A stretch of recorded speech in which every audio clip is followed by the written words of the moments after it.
Next, numpty, numpty. That's so brilliant that you've got that word. A numpty is somebody that's really stupid.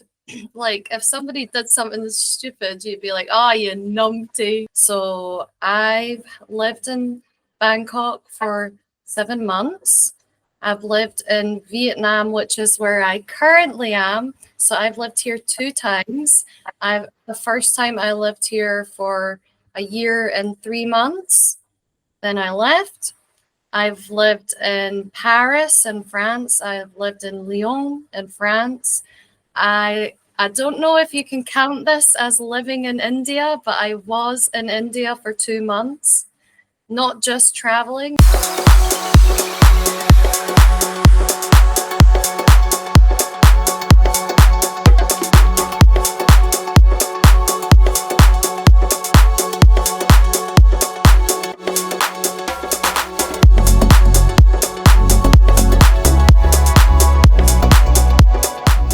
Hello, everybody. Today we have something new, something a bit different, and something exciting.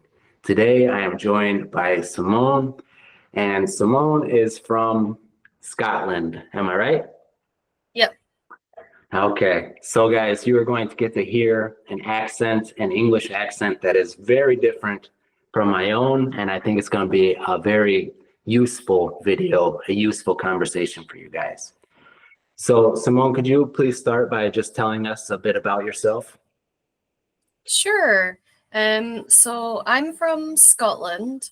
I'm from like a really small village on the border of England, and it's very rural. So actually, if you met other Scottish people, they would tell you that my accent is super mild. Um, and I'm about an hour away from Edinburgh, which is the capital of Scotland. But I've actually not lived in Scotland for longer than 1 year for a long time now. After university, I went to uni in Scotland. After university, about 1 year after, what I wanted to do, well, everybody after university, I guess, a lot of people, if the path that you are going on is not very direct, like a doctor or I don't know, whatever, a fireman. And my background is like creative, so it's all like after university, it's not very like here's the next step, like so. I was like kind of struggling to figure out what I wanted and how to get there. So I thought I don't really have any what's the word? Responsibilities right now. So but I also didn't have a lot of money. so, and I wanted to travel. I really wanted to travel. I was like, I'm young, I want to travel. So I'm not gonna lie, I typed into Google how to travel and make money at the same time, and teaching English came up. So I was really fascinated with Thailand. So I've lived in Bangkok for 7 months. I've lived in Vietnam, which is where I currently am. So I've lived here 2 times. The first time I lived here for a year and 3 months. Then I left. I've lived in Paris in France. I've lived in Lyon in France. I don't know if you can count this as living in India, but I was in India for 2 months, not just traveling. It was like a little bit more like I was staying in one place and traveling at the weekends kind of thing. And now I'm back in Vietnam again, and I've been here for almost 2.5 years again. And that was really interesting because the first time I was here was pre-COVID, and now this is post-COVID. So things are like the same but different. It's a really weird concept. Yeah. Okay. All right. You gave me a lot there. I have a lot of questions, but my first question is, parlez-vous français? Oui, un peu, mais parce que je n'ai pas pratiqué depuis longtemps, donc je ne peux pas parler très bien, mais je comprends bien. Ah, très cool, très cool. D'accord, d'accord. Okay. Super cool. I just wanted to throw you a little curveball there, Yeah, which I'm sweating. so okay, I could tell you haven't practiced, but it's obvious that you have an understanding of the French language. So one of my other questions, do you speak any other languages? Not really. Vietnamese is really tough because it's a tonal language. So like Chinese and Thai, they like a lot of words sound the exact same and could be the exact same, but the only thing that differentiates them is the tones. And as an English native speaker, that is really difficult, especially like, for example, when for example, when we ask questions, it's natural for our tone to go up at the end, but you have to be so like on it, like, because you can't do that with tonal languages. That totally would change the question if you did that, and it's not appropriate. So I try my best with like daily bits and bobs of Vietnamese, but I could try harder, and I know that, and I am like probably a little bit of a lazy English speaker. Oh, okay, so I'm taking a guess here, but you didn't go to university to teach English, am I right? Yeah, no, I didn't. So, so what did you go to university for? Was it some sort of art major? Well, this is actually a little bit of a story too, but I'll try and condense it as much as I can. Like, ever since I was like very, very young, I was constantly drawing, writing stories. Then it moved on to painting. And for me, like, painting and drawing has always like been a way that I could like express myself and express emotions. So it's like so dear to my heart. And when I don't like paint or draw for a while, like it literally feels like my soul is dying a little bit. But after school, I tried to get into art colleges in Scotland for 2 years in a row. And even though I was getting like top grades in school and like highest praise in school, I got rejected 2 years in a row.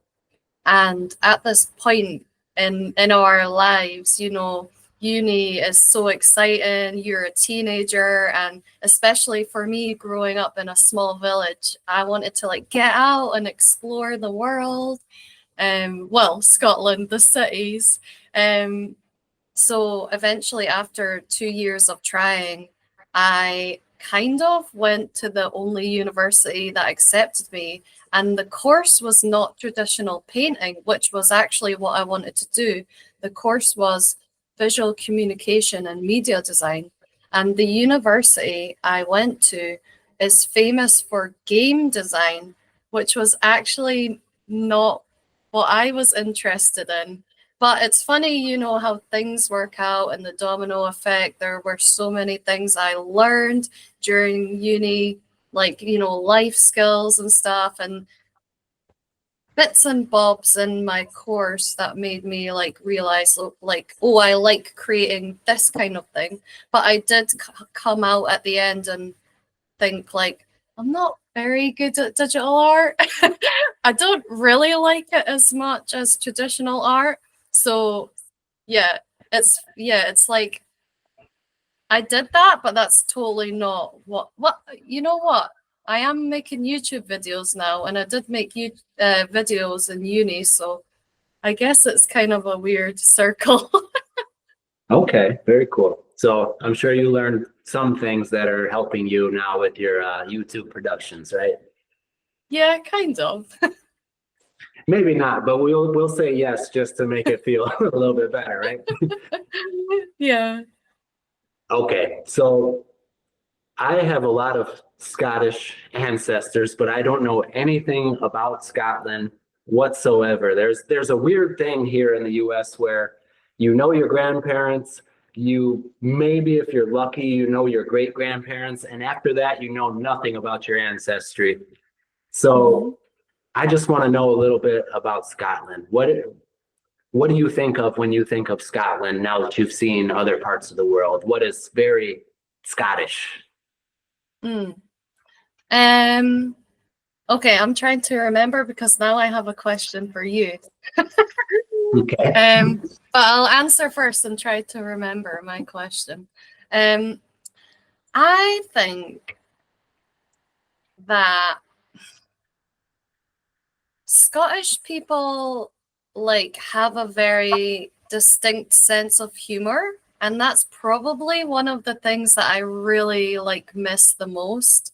And just like I do think overall we're quite friendly, and I have heard from other travelers that have been to Scotland that they thought Scottish people were friendly.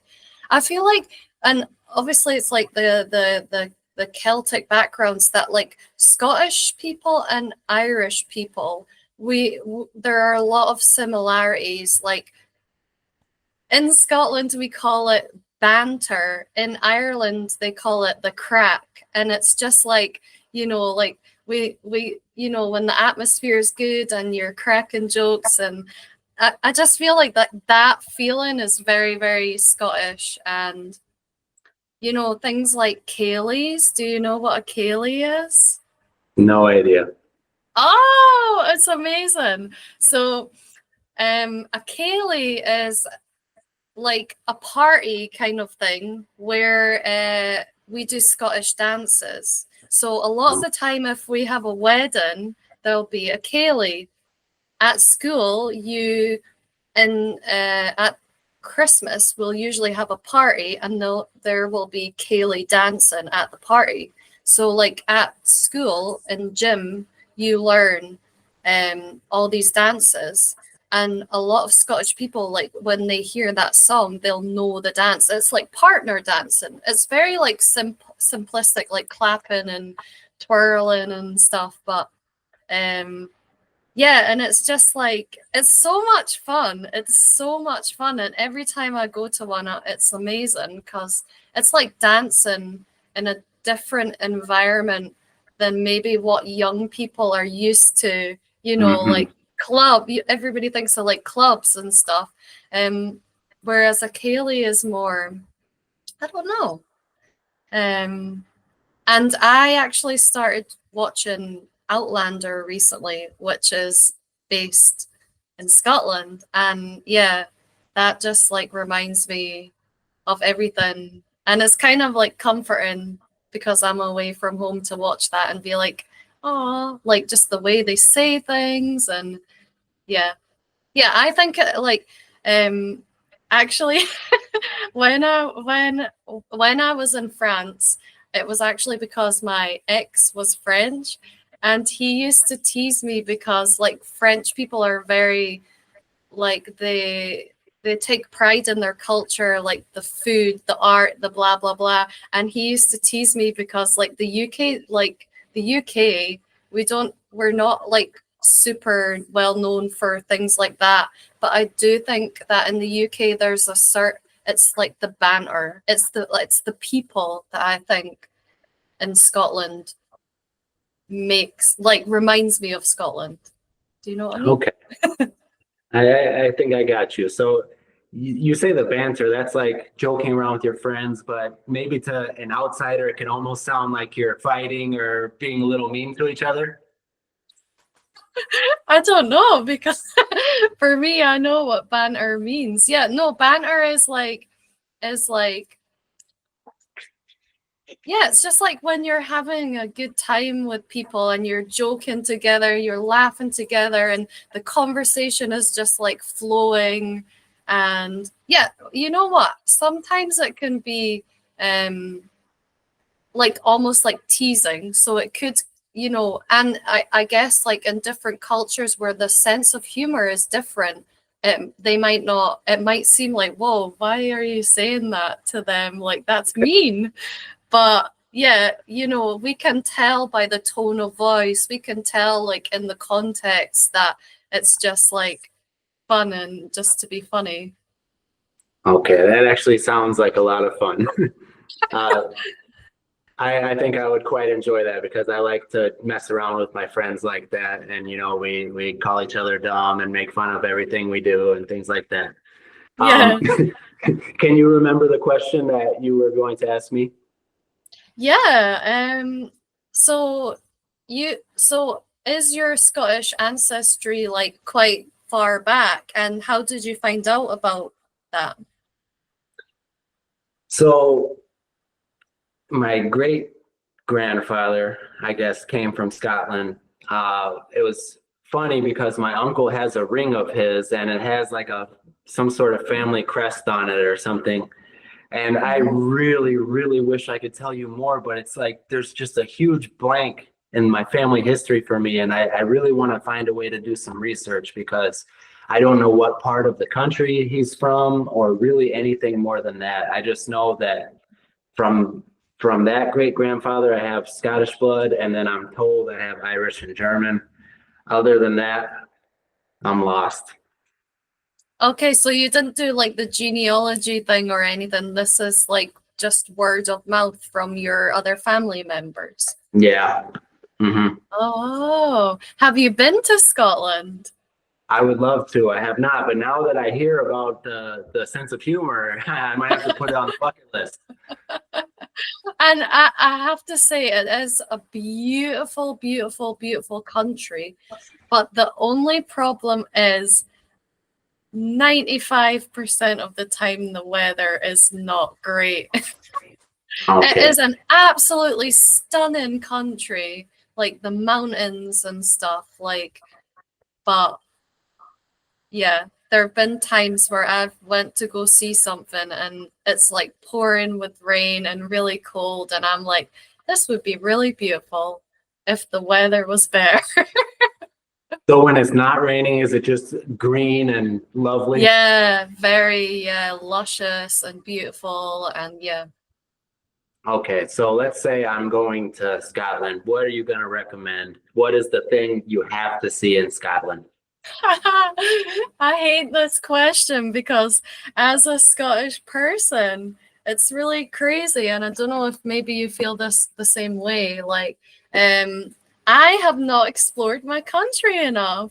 I would say, like, from what I know, like, I love Edinburgh because I love Harry Potter, and that's where J.K. Rowling wrote a lot Oh, of the books. And oh, there's a lot of like Harry Potter like themed things. There's like just like you can tell that the book was inspired by Edinburgh a little bit by just walking around the streets. Like there's so much history there. There's lots of like ghost stories and stuff. Like one place that I really like is called Mary King's Close, and it's like when the city was like underground.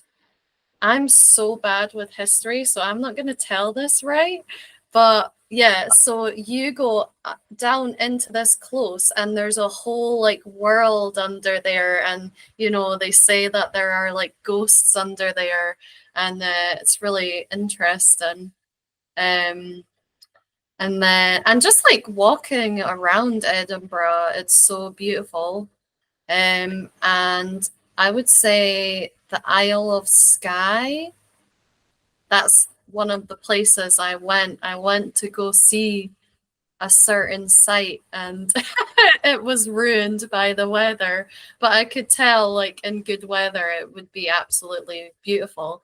And they have like fairy pools there. They have like little pools of water that they say fairies are around there. So there's something like quite magical and mystical about Scotland, I think. Okay, sounds very cool. So Harry Potter fans, paranormal enthusiasts, and rain lovers. Yeah. So, it's funny. I've always, maybe this is some sort of my ancestry speaking to me, but as far as like traveling dreams, I've always had like a fantasy of just running in a huge green field with like green mountains all around me. I always had in my mind that that would be Ireland, but perhaps Scotland could check that one off as well. Yeah, definitely. We've got loads of that. Okay, awesome. So, your favorite thing about the country, I would assume, is the people, based on how friendly they sound and the fun that you guys have. What is your least favorite? What is something you don't miss about your home? Mm. Oh, I know what I want to say, and I wonder if it's going to be a bit controversial. Um, I don't miss, and actually, I would say this is the UK in general. I don't miss how deep the drinking culture is. Okay. Yeah. And I'm gonna turn 33 next month. So I did all that. I did all the crazy partying. I did, at uni, the getting wasted every weekend. Um, so I'm not saying that I'm like above any of that, but I'm at this stage now where I don't drink a lot at all anymore. Um, and I see like how huge it it's such a like pillar of like what to do in the UK.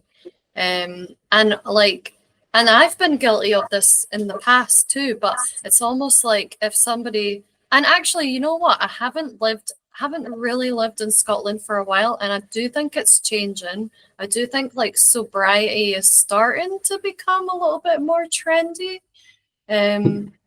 But in the past, it's like if you would be out with people and somebody would say like I don't drink, it's like you didn't even know what to say to them. That it's like you're an alien.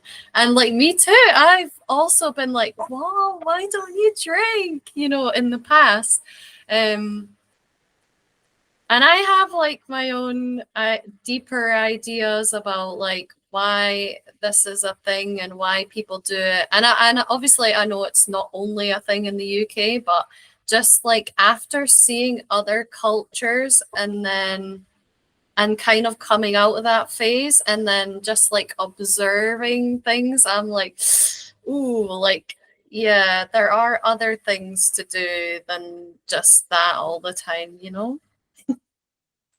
I agree 100%. I'm 33 myself, and I was a drunk in my early 20s, but I'm a father now, I'm married, and I do not have time to be hungover for 3 days.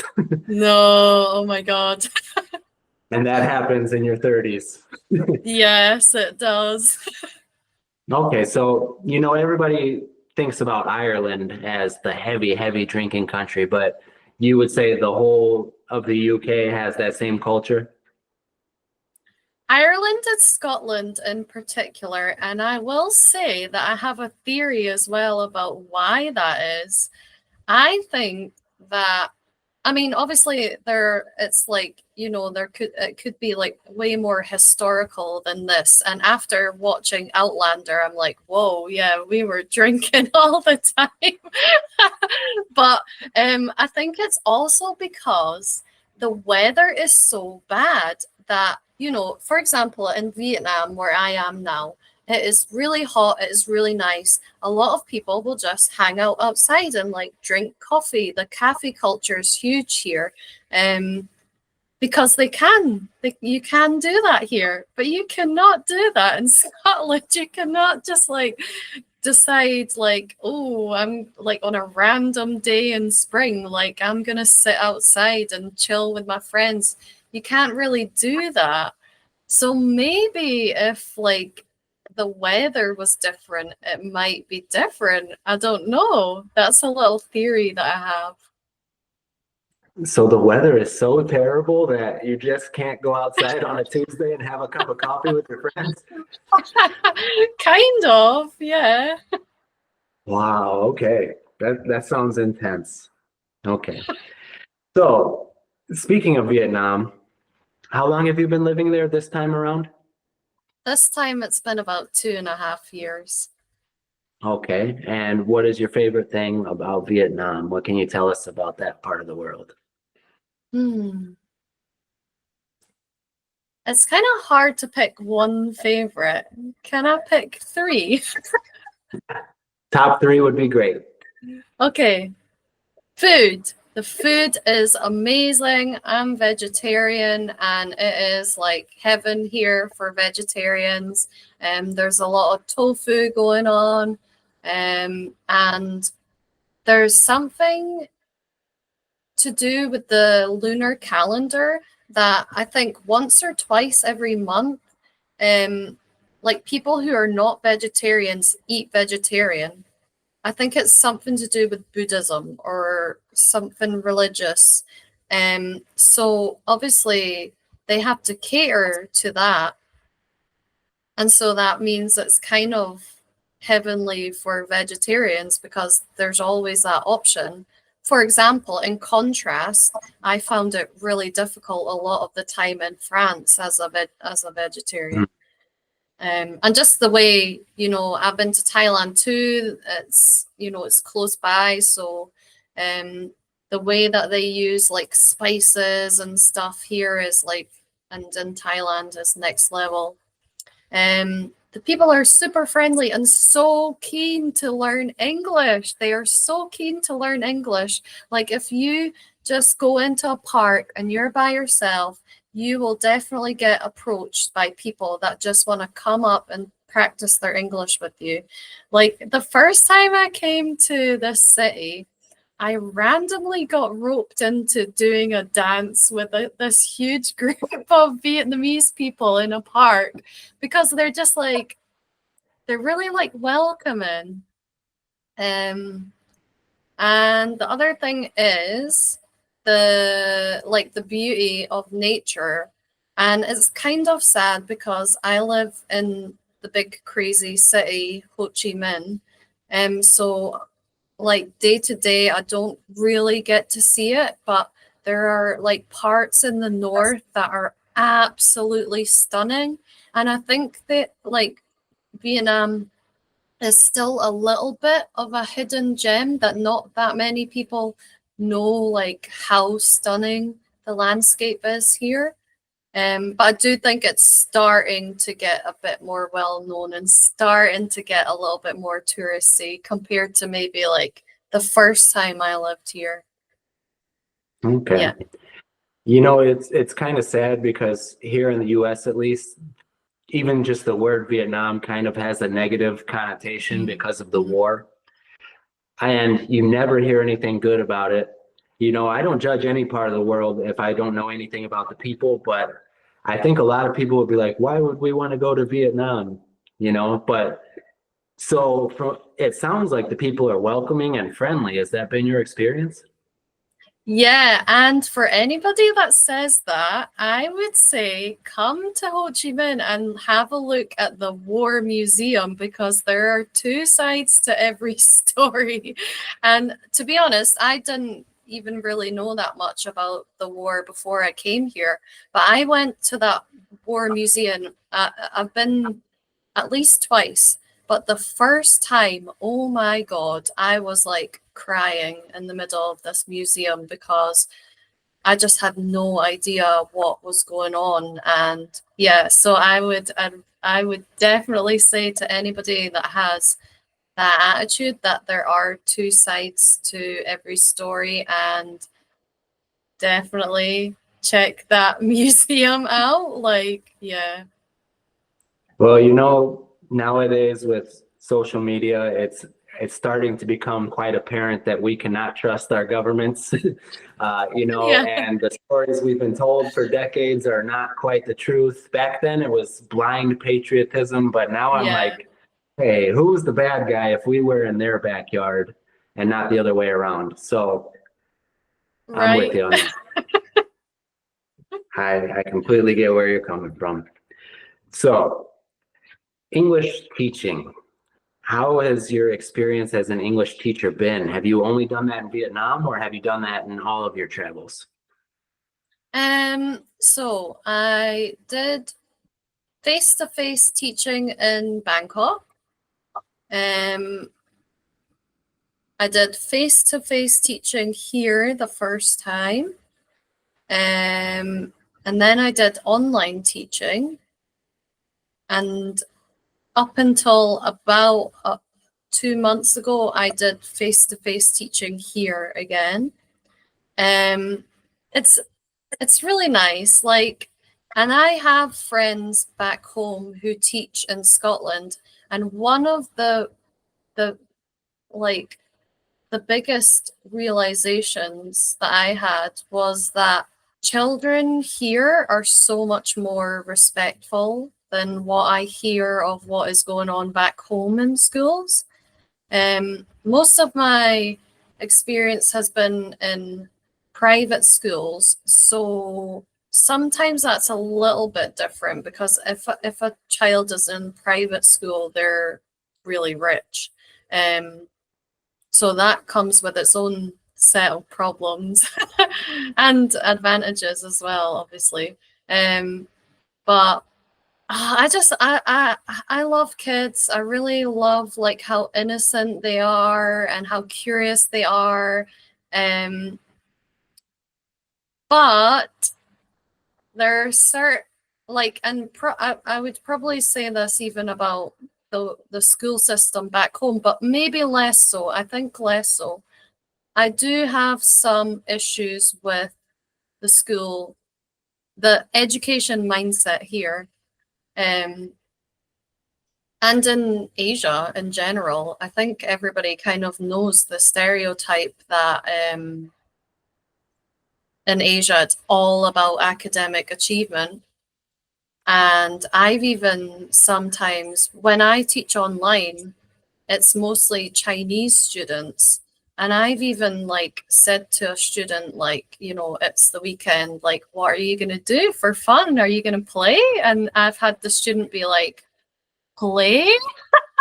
Like, Wow. what? I've got like 5 classes on Saturday, like English, math, science, blah blah blah. And I just like it really breaks my heart because, when I was younger, I was like playing with on my bike and talking to trees and reading Harry Potter over and over again. And some of these poor kids, like I think like that they don't have as much chance to just like play and build like social skills and analytical skills and stuff. And I really don't want to generalize, but yeah, those are probably the main things. Like it's so and also that teaching is absolutely exhausting, but so rewarding. The only reason I've moved away from it now is because I want to focus on my art, and teaching does take up a lot of time and energy. But if that's your passion, like, oh my God, it's so rewarding. And like the kids, they just love you unconditionally, and it's really beautiful.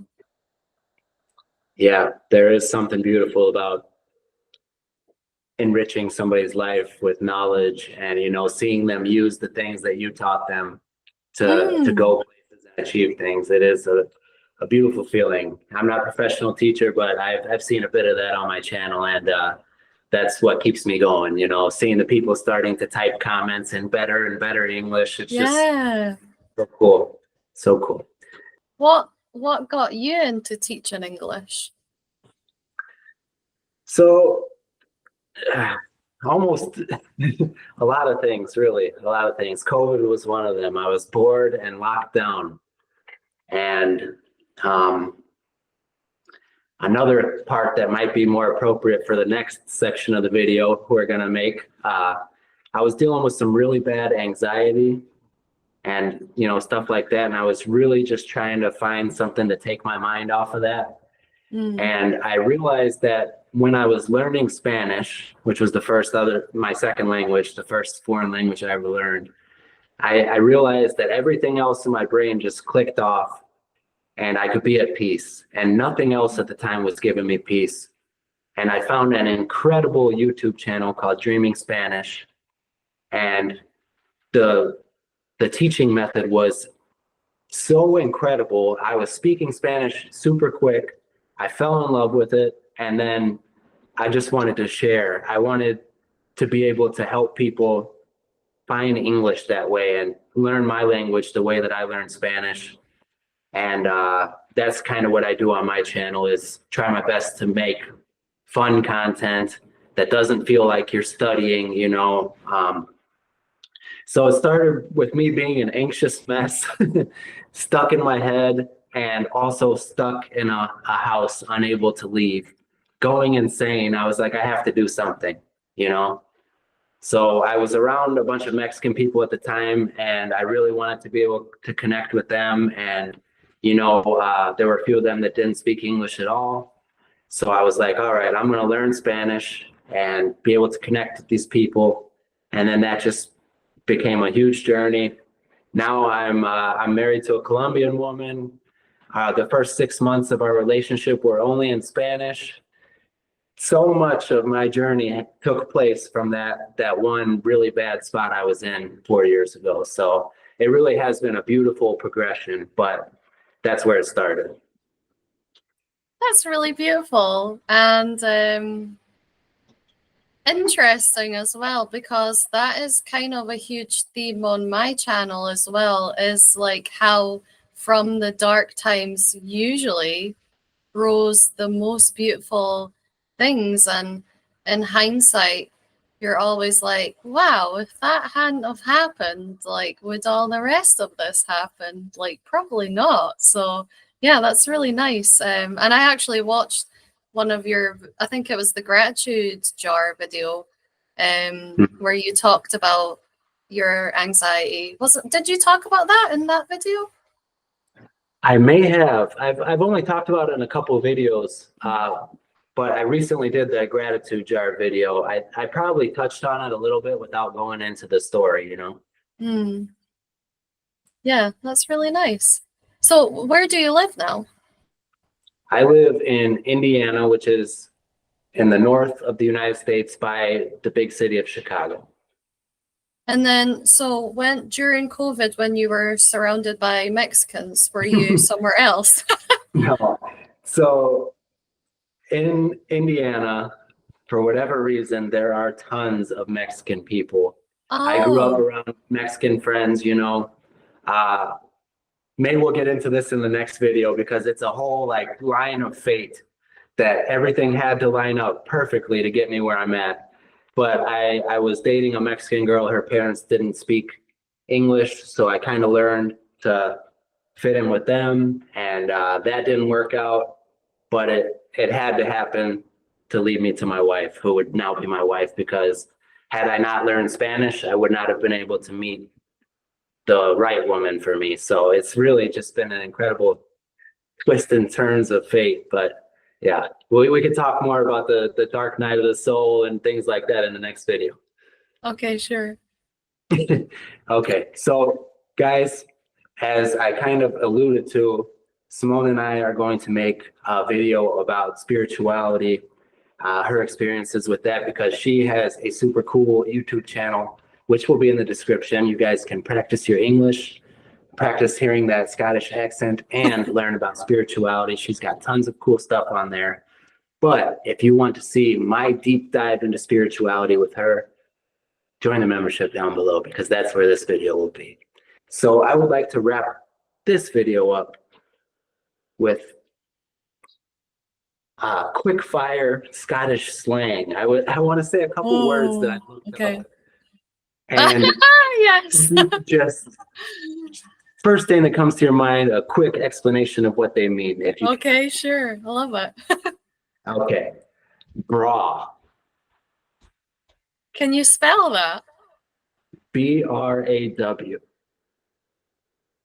Oh, bra. Oh, bra is beautiful. It means something beautiful. That's bra. That's good. That's beautiful. Yeah. It's Okay, positive. okay. That sounds like we might say like brother, hey, bra. Yeah, it sounds the same. Okay, pen, Ken. Oh, like Hen. KEN, Ken. Oh, Ken. Ken. Like, so Ken is like no, as in Know. So you say like I Ken. I Ken. I is yes. Is I. Ken is no. Yes, I know. I Ken. Wow, I would be so lost if I was in Scotland and someone said that to me. Okay. Hi, Ken. All right, but now I know. Now I know. Next, numpty, numpty. That's so brilliant that you've got that word. A numpty is somebody that's really stupid. Like if somebody did something stupid, you'd be like, "Oh, you numpty." Okay, okay. See, I looked up on Chat GPT. I said, give me a list of Scottish slang without explanation. So I have no idea what these mean. Okay. Next one. I'm excited to see what this one means. Peely Wally. Peely Wally. You know what? Peely Wally. A lot of these words are not words that I would use day to day. Mhm. Some of them are words that my dad would still use. And then, for example, there are like different areas of Scotland that will use different slang that maybe this area wouldn't use the slang in this area. And then there are overall slangs. So Mhm. peely wally, I think means like that you look really like sick and pale and ill, but I would never use that. And even if somebody like it would be in context, so I would understand what it meant, but yeah, not one that I would use a lot. So I don't even know if that's right. Okay. Well, we'll assume it means under the weather, not looking too well. Yeah, I Okay. think so. So those were my slang words I wanted to ask you. We'll go ahead and wrap this part up. Thank you so much for joining us here and sharing your experiences and your version of our native language. Thank you so much. Thank you. Thanks for having me. And I hope that my Scottish accent wasn't too strong. Okay, guys, tell me in the comments below, could you understand her when she was speaking, or was it a little bit difficult? All right, guys, she and I are going to go and have a more mystical conversation. So tune into the membership page if you want to check that one out. See you guys later. Bye.